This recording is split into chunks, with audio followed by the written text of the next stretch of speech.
Mi prima de 15 años, que se preparaba para ser monja, quedó embarazada. ¿Y cómo sucedió esto? Y sobre todo, ¿de quién quedó embarazada? Es algo que te dejará sin habla. Tengo una tía que vive en la iglesia todo el día.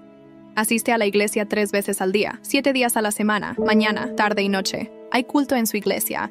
Y allí siempre está ella, porque es ese tipo de persona que cuando no está en la iglesia, está en la calle hablando de la vida de los demás. Cuentan chismes y al final siempre dice: Dios me libre de hablar mal de los demás. Solo estoy comentando. Siempre está peleando con mi abuela y mi madre, diciendo que mi madre es demasiado permisiva con nosotros.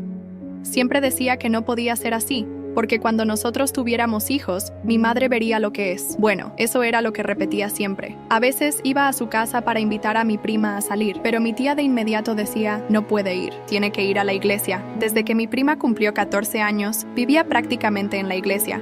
Todo el tiempo estaba en ese curso para convertirse en monja. Hubo semanas enteras en las que ni la veía. En una época solo venía a casa los fines de semana.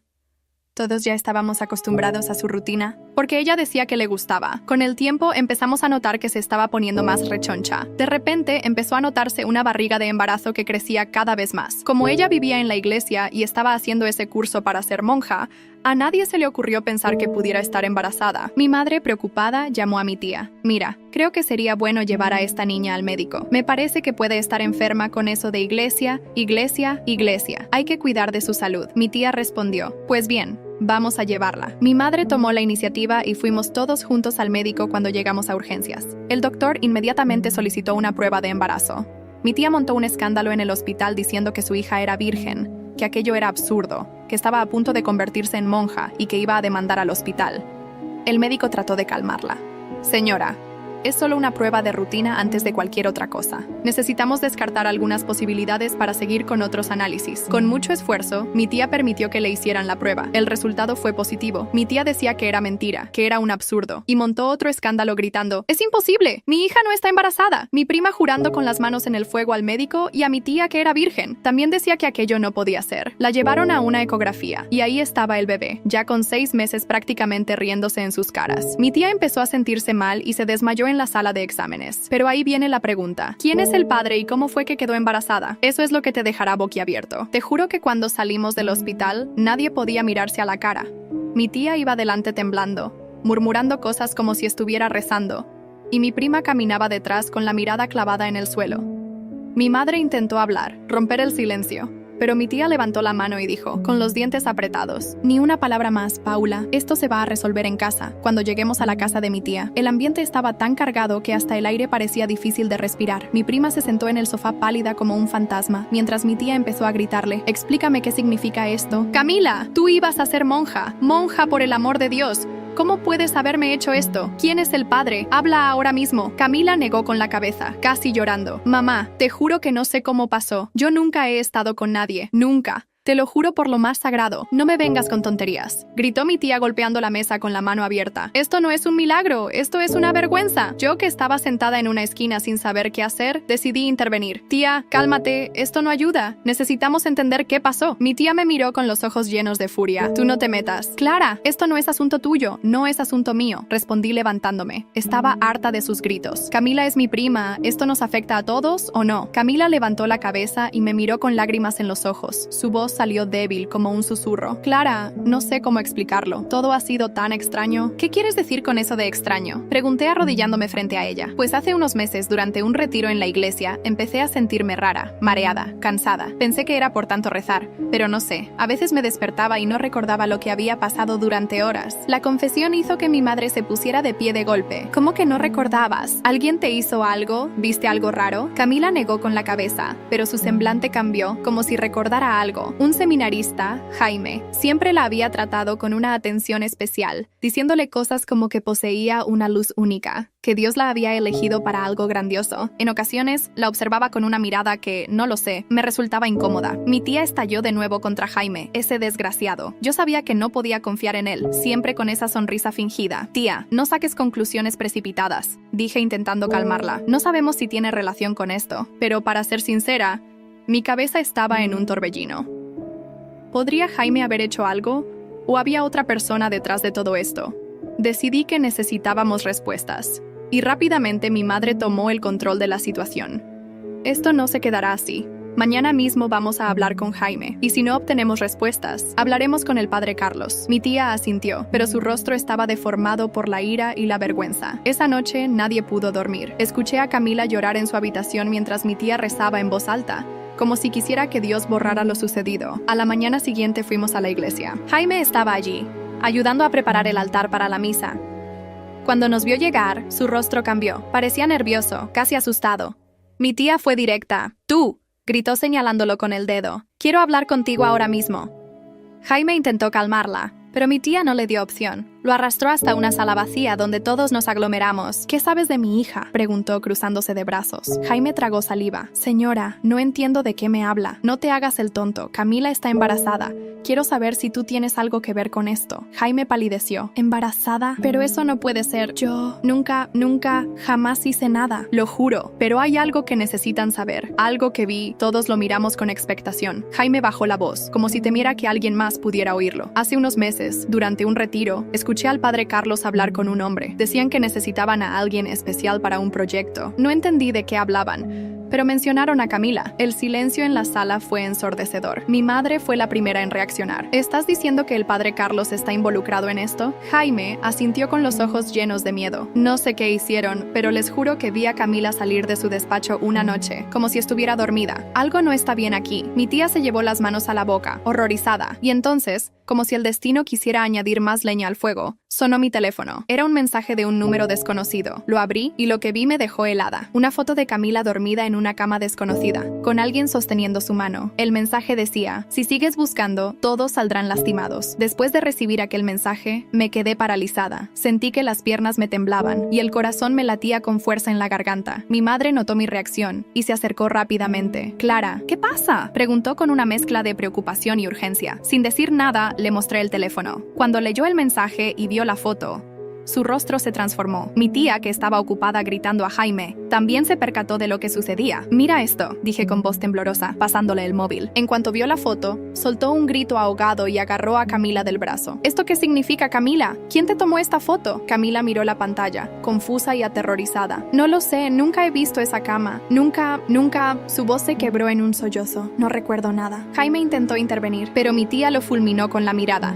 Mi madre, en cambio, tomó la iniciativa. «Esto ya no es solo un problema familiar. Esto es algo mucho más grande, algo peligroso. ¿Vamos a la policía ahora?», gritó mi tía sujetando a Camila, como si temiera que la arrancaran de sus brazos. «No podemos. ¿Te imaginas lo que dirá la gente? Se reirán de nosotras, nos señalarán por la calle. Yo no puedo permitir que este escándalo arruine nuestras vidas». «¿Y qué sugieres? ¿Que nos quedemos de brazos cruzados mientras alguien amenaza a tu hija? ¿Que sigamos calladas como si nada pasara?». El silencio que siguió fue tenso, pero finalmente mi madre tomó una decisión clara. «Tiene razón, esto ya no es un asunto de vergüenza o reputación. Camila está en peligro, y si ese mensaje es real, hay alguien que sabe lo que le pasó. Vamos a descubrirlo». A pesar de las protestas de mi tía, nos dirigimos a la comisaría. Allí relatamos todo lo que sabíamos: el embarazo inexplicable, la foto, el mensaje y las sospechas sobre el padre Carlos. Los policías nos escucharon con atención, pero había algo en sus expresiones que no me gustaba. Parecía como si no estuvieran realmente sorprendidos. Uno de ellos, un hombre mayor con bigotes, cerró su cuaderno y dijo: «Voy a ser honesto con ustedes. No es la primera vez que escuchamos cosas extrañas sobre esa iglesia, pero nunca hemos podido comprobar nada. Si lo que dicen es cierto, esto podría ser crucial para iniciar una investigación formal». Nos pidieron la foto y el número de teléfono del que provenía el mensaje, y nos aseguraron que harían todo lo posible. Pero en el fondo, algo me decía que no podíamos depender únicamente de ellos. Al salir de la comisaría, la mirada de Camila estaba perdida, como si estuviera en otro mundo. Mi madre intentó consolarla, pero ella solo murmuró: «Quiero ir a casa». Mi tía, aún agitada, accedió inmediatamente. Yo, en cambio, no podía sacarme de la cabeza lo que Jaime me había dicho sobre el padre Carlos y esa sospechosa conversación. Decidí que necesitábamos más respuestas esa noche. Mientras todos dormían, me escabullí de la casa. Sabía que no podía hacer esto sola, así que llamé a Jaime. A pesar de todo, sentía que él sabía más de lo que había contado. «Jaime, necesito que me ayudes», le dije cuando contestó el teléfono. «¿Ayudarte en qué?», preguntó nervioso. «Al descubrir lo que realmente estaba pasando en esa iglesia. Si el padre Carlos estaba involucrado, necesitábamos pruebas». Hubo un largo silencio al otro lado de la línea. Finalmente, Jaime Jaime suspiró. Está bien, pero no será fácil. Nadie cuestiona al padre Carlos. Es intocable. Alguien tiene que hacerlo. Nos vemos en la iglesia a medianoche. Cuando llegué, Jaime ya estaba esperándome en la puerta trasera. Entramos con cautela, asegurándonos de que nadie nos viera. La iglesia estaba oscura y silenciosa, pero había algo en la atmósfera que me ponía la piel de gallina, susurró Jaime, llevándome hacia un pasillo que conducía al despacho del padre Carlos. La puerta estaba cerrada, pero no con llave. Entramos y comenzamos a buscar cualquier cosa que pudiera darnos pistas, papeles, libros, incluso el ordenador que estaba sobre el escritorio. Pero todo parecía normal hasta que Jaime encontró un cajón cerrado con llave. Esto debe ser importante, dijo, intentando forzar la cerradura. Mientras lo hacía, escuchamos un ruido en el pasillo. Apagó la linterna inmediatamente y ambos nos quedamos quietos, conteniendo la respiración. Los pasos se acercaban. Alguien estaba allí. La puerta se abrió de golpe y una figura apareció en el umbral. Era el padre Carlos. Nos miró con una mezcla de sorpresa e ira, pero lo que más me impactó fue su reacción al ver a Jaime. «¿Tú?», dijo con una sonrisa sarcástica. «Siempre supe que eras un problema, pero nunca pensé que llegarías tan lejos». Jaime intentó decir algo, pero el padre Carlos no le dio tiempo. Dio un paso hacia nosotros, cerrando la puerta tras de sí. «Si crees que puedes jugar conmigo, muchacho, estás muy equivocado. ¿No tienes idea de con quién te estás metiendo?».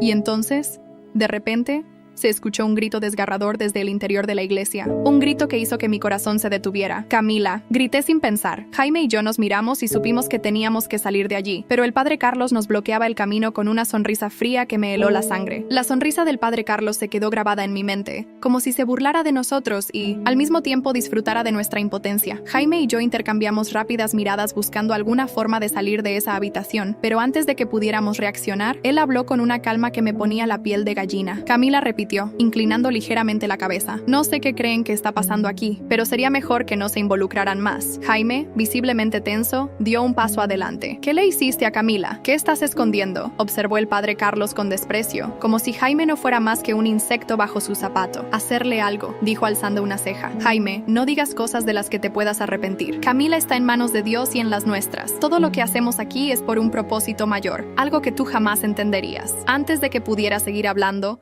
otro grito desgarrador resonó en la iglesia. Este fue diferente, como si no solo expresara miedo, sino también un dolor físico insoportable. Algo dentro de mí se rompió. «¡Dime dónde está!», grité, empujándolo con todas mis fuerzas. Carlos retrocedió, pero su mirada no perdió ese aire de superioridad.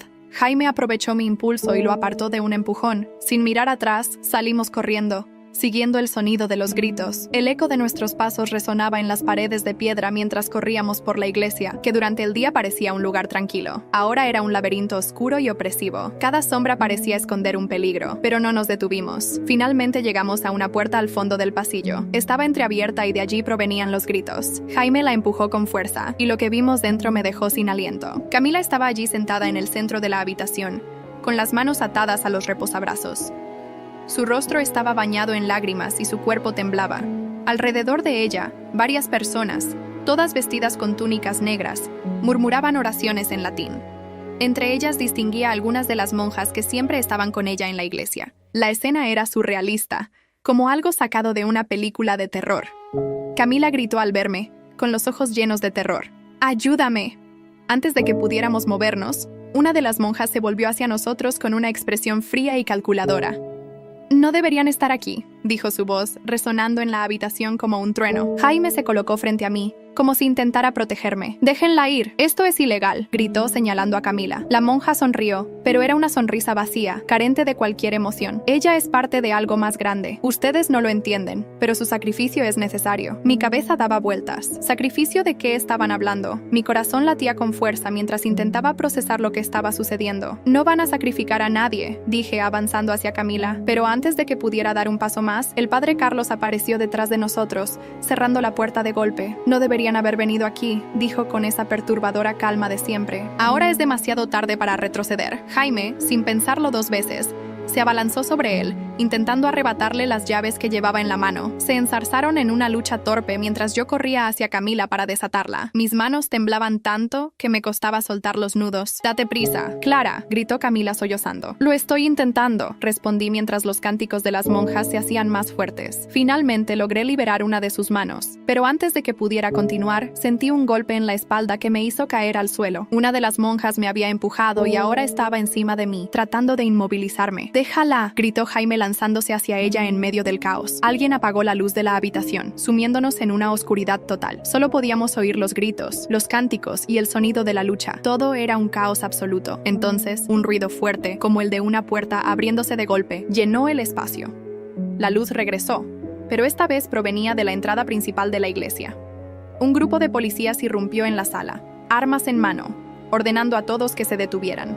Habían seguido el rastro del número de teléfono y habían llegado justo a tiempo. Los cánticos cesaron y las monjas, junto con el padre Carlos, fueron esposados y llevados bajo custodia. Camila y yo fuimos llevadas a una ambulancia, mientras Jaime intentaba explicar todo lo que había sucedido. Pero cuando creí que todo había terminado, una oficial se me acercó con una expresión grave. «Necesitamos que veas algo», dijo, entregándome un pequeño sobre que habían encontrado en el despacho del padre Carlos. Lo abrí con las manos temblorosas y dentro había una foto. Era de un bebé recién nacido, con una inscripción en la parte trasera que decía «El elegido». Levanté la mirada hacia la oficial sin poder articular palabra. «Hay más, pero será mejor que lo veas mañana en la comisaría. Esto apenas comienza después de esa noche». Mi mente no pudo descansar. No importaba cuántas veces intentara convencerme de que todo estaba bajo control. Las imágenes seguían repitiéndose en mi cabeza. La habitación oscura, los cánticos, el rostro aterrorizado de Camila y esa foto. Esa maldita foto del bebé con la inscripción «El elegido». No podía quitarme la sensación de que había algo mucho más grande detrás de todo esto. Al día siguiente, como la oficial había pedido, mi madre, Camila y yo fuimos a la comisaría. Mi tía no quiso venir. Estaba demasiado avergonzada, encerrada en casa, rezando, como si eso pudiera borrar lo que había pasado. Jaime nos acompañó, a pesar de que su rostro mostraba claros signos de que tampoco había dormido. Cuando llegamos nos llevaron a una sala pequeña. La oficial que me había entregado la foto estaba allí junto con otro policía más joven que sostenía un expediente grueso. Nos pidieron que nos sentáramos, y la oficial empezó a hablar. «Hemos estado investigando la iglesia durante años», dijo mirándonos con seriedad. «Hay denuncias, rumores, pero nunca pruebas suficientes. Lo que ocurrió anoche nos dio la oportunidad de entrar y confiscar documentos, dispositivos y otras evidencias. Y lo que encontramos es preocupante». Mi madre frunció el ceño. «¿Qué quieren decir con preocupante?», preguntó. El policía joven abrió el expediente y sacó varias fotos. Algunas eran de Camila, tomadas sin su conocimiento mientras estaba en la iglesia. En otras aparecían otras chicas jóvenes, todas con expresiones ausentes o dormidas. Existían registros médicos, notas manuscritas y diagramas que no comprendíamos. Esta organización no es solo una iglesia. La institución oficial forma parte de algo mayor, algo que involucra el tráfico de personas y experimentos. Médicos ilegales utilizan su fachada religiosa para reclutar a jóvenes vulnerables, como Camila, y la someten a procedimientos sin su consentimiento. Camila comenzó a temblar y mi madre la abrazó con fuerza. «¿Procedimientos?», pregunté con la garganta reseca. La oficial asintió. «Aunque aún estamos analizando los documentos, todo indica que están manipulando genéticamente a estas jóvenes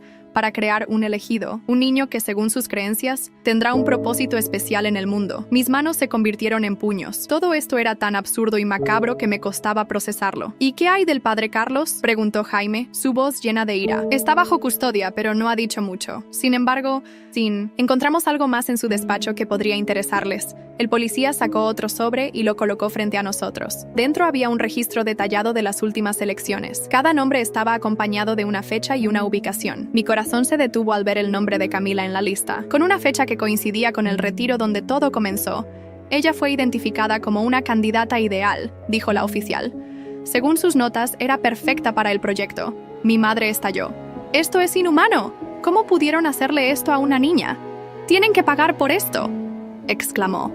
«Lo harán», respondió la oficial. «Pero hay algo más que necesitan saber. Esto no termina aquí». Sacaron una última fotografía. Era otra imagen de un bebé, pero esta vez no era el mismo de antes. Este bebé estaba en brazos de una mujer, una monja, que no reconocíamos. En la parte trasera de la foto había una inscripción diferente. Fase 1 completada, Objetivo Madrid. El silencio en la sala fue ensordecedor. Jaime fue el primero en romperlo. ¿Madrid? ¿Qué significa eso? La oficial suspiró. «No estamos seguros. Pero parece que no es un caso aislado. Este proyecto está ocurriendo en varias partes del país, y Madrid parece ser un punto clave. Mi madre me miró y vi el miedo reflejado en sus ojos. ¿Están diciendo que hay más como Camila?, preguntó con voz temblorosa. Eso es exactamente lo que estamos diciendo, respondió la oficial, y necesitamos su ayuda para detenerlo. No entendía a qué se refería hasta que lo explicó. Querían que Camila testificara, que se enfrentara a estas personas y contara su historia. Era la única forma de exponer lo que estaba sucediendo. Pero mi prima, que había estado en silencio todo el tiempo, negó con la cabeza con fuerza. No puedo hacerlo, dijo con lágrimas en los ojos. No quiero volver a pasar por eso. No quiero que me miren, que me juzguen. Intenté razonar con ella. Camila, sé que es mucho pedir, pero no podemos dejar que sigan haciendo esto. Hay más chicas como tú. Si no hacemos algo, nunca terminará. Ella me miró, su rostro lleno de dolor. Antes de que pudiera responder, el teléfono de la oficial sonó. Contestó rápidamente y su expresión cambió. Colgó y nos miró con urgencia. Tenemos un problema, dijo. El padre Carlos acaba de ser liberado bajo fianza. ¿Qué?, exclamé, incapaz de creerlo. Alguien poderoso está moviendo los hilos, respondió. Necesitamos acelerar esto antes de que sea demasiado tarde. Fue entonces cuando Camila, con la voz rota pero decidida, dijo: «Está bien, haré lo que sea necesario, pero necesito saber que estaré protegida». La oficial asintió. «No dejaré que nada te pase, pero hay algo más. Tenemos un informante que afirma saber dónde se está llevando a cabo la siguiente fase del proyecto. Está en Madrid y necesitamos que vengan con nosotros». El miedo y la adrenalina se mezclaron en mi pecho. Sabía que esto no terminaría bien, pero no había vuelta atrás. Estábamos a punto de enfrentarnos a algo mucho más grande de lo que jamás habíamos imaginado. El viaje a Madrid fue silencioso, cargado de tensión. Camila no dejaba de mirar por la ventana del coche policial que nos transportaba. Su rostro reflejaba una mezcla de miedo y resignación.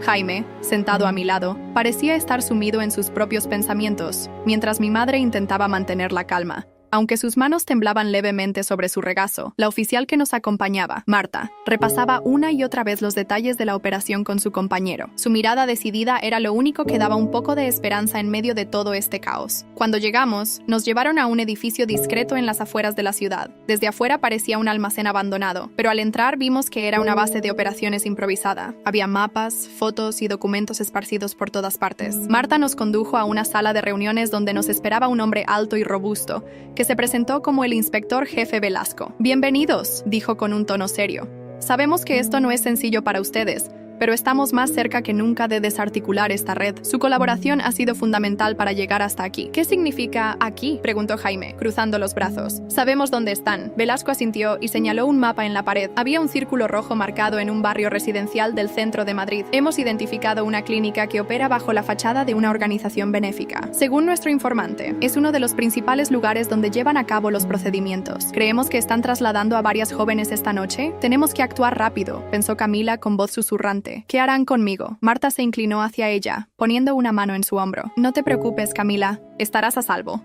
Pero necesitamos que estés cerca. Por si necesitamos tu testimonio en el lugar». Mi madre explotó. «No, ella ya ha sufrido bastante. No permitiré que la expongan otra vez». Velasco levantó las manos intentando calmarla.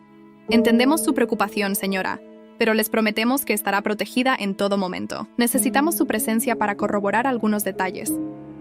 «No estará sola, Camila», sorprendiéndonos a todos. Levantó la cabeza y habló con firmeza. «Está bien, si eso significa detenerlos, iré».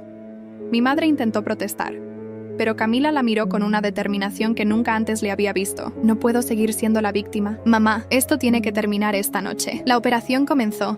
Estábamos en una patrulla policial estacionada a pocos metros de la clínica.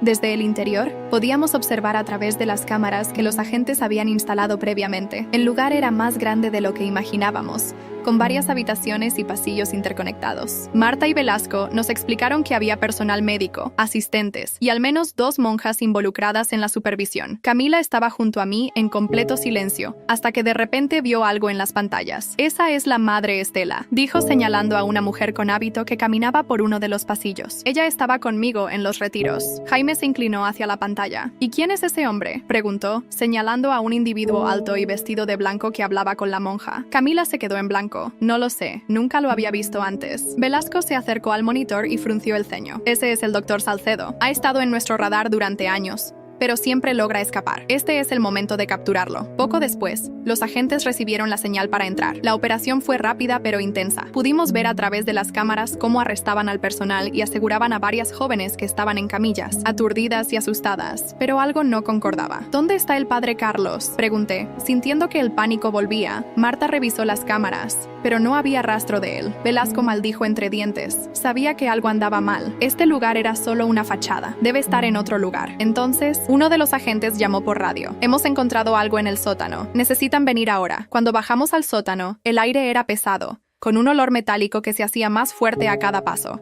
Las paredes estaban llenas de símbolos religiosos mezclados con lo que parecían diagramas médicos. En el centro de la sala había una incubadora. Un bebé recién nacido dormía tranquilamente. La inscripción en la cuna decía Proyecto Alfa, prototipo viable. Camila retrocedió horrorizada. No puede ser. Velasco se acercó a la cuna con cuidado. Esto confirma nuestras peores sospechas. Están manipulando el ADN de estos niños para crear algo. Antes de que pudiéramos procesarlo, uno de los agentes entró corriendo con el rostro pálido. Señor, tienen que ver esto. Es un vídeo en el ordenador principal. Nos condujo a una sala donde había una computadora encendida. En la pantalla, un vídeo mostraba al padre Carlos sentado en una habitación desconocida. Si están viendo esto, significa que encontraron una pieza del rompecabezas, pero solo es una pieza. El verdadero propósito aún está por cumplirse. Esto no es el final, es solo el comienzo. La grabación se cortó, dejando un silencio opresivo. Velasco apretó los puños. Esto no ha terminado. Camila, temblando, me miró con lágrimas en los ojos. ¿Qué va a pasar ahora? La verdad es que no sabía la respuesta, pero una cosa era segura. Lo que habíamos descubierto esa noche cambiaría nuestras vidas para siempre. Han pasado 3 años desde aquella noche en Madrid, y aunque el tiempo ha ayudado a sanar algunas heridas, las cicatrices de lo que vivimos nunca desaparecerán por completo. Cada uno de nosotros tomó un rumbo distinto, pero los ecos de esos eventos aún resuenan en nuestras vidas. Camila fue la que más sufrió, pero también fue la que más creció. Tras declarar en contra de los responsables y colaborar con la policía, decidió iniciar una nueva vida. Lejos de todo, se mudó a Valencia, donde comenzó sus estudios de psicología. Su propósito es asistir a jóvenes vulnerables, similares a ella, para que nunca experimenten lo que vivió, aunque aún lucha con los recuerdos de aquellos días. Camila ha encontrado un sentido que la fortalece. A veces nos llama y nos cuenta cómo progresa su vida, y aunque su voz suena más firme, siempre hay un matiz de tristeza. Nunca supimos quién fue realmente el padre de su bebé, ni cómo ocurrió su embarazo, pero ella decidió no permitir que ese misterio definiera su existencia. El bebé, a quien llamó Daniel, crece sano y rodeado de amor, siendo su mayor motivación para seguir adelante. Jaime también cambió después de todo lo sucedido. Decidió abandonar la iglesia. Incapaz de conciliar su fe con los horrores presenciados, ahora trabaja como periodista independiente, investigando casos de corrupción y redes de abuso en instituciones religiosas. Su labor ha dado a conocer varias historias que, de otra manera, habrían permanecido ocultas. Seguimos en contacto de vez en cuando. En ocasiones me envía artículos que ha escrito o me llama para contarme sobre su última investigación. A pesar de que su vida ha tomado un rumbo arriesgado, se siente satisfecho al saber que está luchando por la verdad. Mi tía nunca volvió a ser la misma. Después de todo lo descubierto, la comunidad la rechazó, culpándola por haber ignorado las señales de lo que ocurría. Pasó meses recluida en casa, aislada de todo y de todos. Aunque Camila intentó perdonarla, su relación nunca se recuperó por completo. En la actualidad vive sola en un pequeño pueblo, dedicando su tiempo a la oración y a la reflexión sobre sus errores. De vez en cuando nos llama, pero sus conversaciones son breves y cargadas de arrepentimiento. Creo que nunca se perdonará por lo sucedido. Mi madre, Paula, fue el pilar de la familia durante todo el proceso. Cuando todo se derrumbó, fue ella quien mantuvo la calma y nos ayudó a seguir adelante. Tras los juicios, regresó a nuestra ciudad y se concentró en reconstruir nuestra vida cotidiana. Aunque intentó protegernos de las consecuencias de lo ocurrido, a veces la veo en silencio, mirando por la ventana perdida en sus pensamientos. Es más reservada ahora, como si llevara el peso de todo lo sucedido en sus hombros. Pero sigue siendo fuerte, y eso nos inspira a todos. En cuanto a mí, aquella experiencia me marcó para siempre. Después de presenciar la oscuridad de la que son capaces algunas personas, decidí estudiar criminología. Quiero comprender cómo funciona la mente de quienes cometen atrocidades como las que vimos y, sobre todo, quiero contribuir a evitar que vuelvan a ocurrir. Aunque me esfuerzo por mantener la calma, a veces las pesadillas regresan. Las imágenes del sótano, los cánticos y la cara del padre Carlos aún me persiguen. Pero también me recuerdan que sobrevivimos, que luchamos y que logramos exponer una red que llevaba años operando en las sombras.